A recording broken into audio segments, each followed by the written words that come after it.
you were out and about within the past hour and a half or so, you may have looked up and noticed these weird cloud formations. Not every day we get to see formations like this in the sky, all ahead of a system that moved into the area with rain-cooled air. That rain-cooled air moving in, kind of colliding with the warm air that we've had. Of course, we started off this morning with the sunshine, and basically what you're visualizing, what you're seeing in the clouds is basically the science lesson here of density differences. So that cool air with the rain, it's a lot more dense than the warm air ahead of it.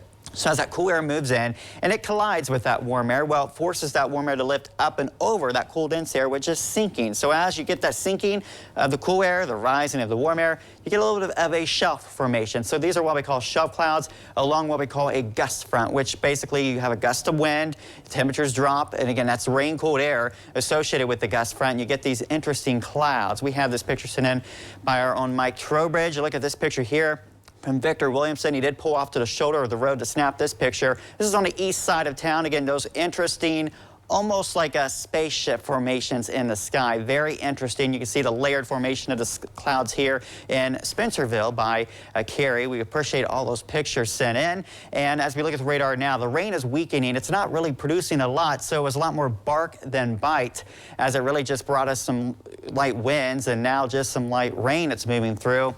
This is going to continue to work its way out of the area, but we noticed to the northwest still a couple showers around Paulding, a couple storms here in Indiana. So we're still going to get some sunshine to break back out this afternoon. It's going to keep things unstable, and we're going to be watching a chance for some more storms. There is a line of storms again near Detroit right now. This is actually the cold front because we see the winds shifting to the northwest behind that line. So that's until that line gets through here, we're going to keep an eye on the chance of storms. Temperature-wise, we're definitely not as warm as we expected because of the rain.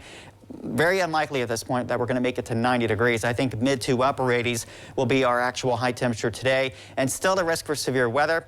We're going to get an update here from the Storm Prediction Center in the next half hour or so. They'll have an update on this map, and we'll see if anything changes. If anything, they may drop our level of severe weather just slightly because of the lower instability because of the rain that we're seeing now, but we'll keep an eye on that. Forecast models not doing a good job. In fact, really, there's not even a single model showing the rain we have now. So the best advice I can give you is that we'll have that chance going through midnight tonight of scattered showers and storms. Not going to be a washout of an afternoon by any means, and I think any severe weather would be prior to sunset tonight. So we'll keep an eye on that risk.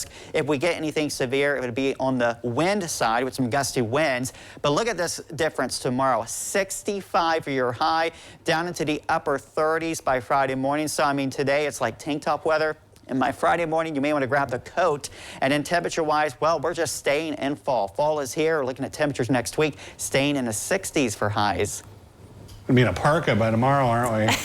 Don't be that drastic. People, don't do that, please. Comes in.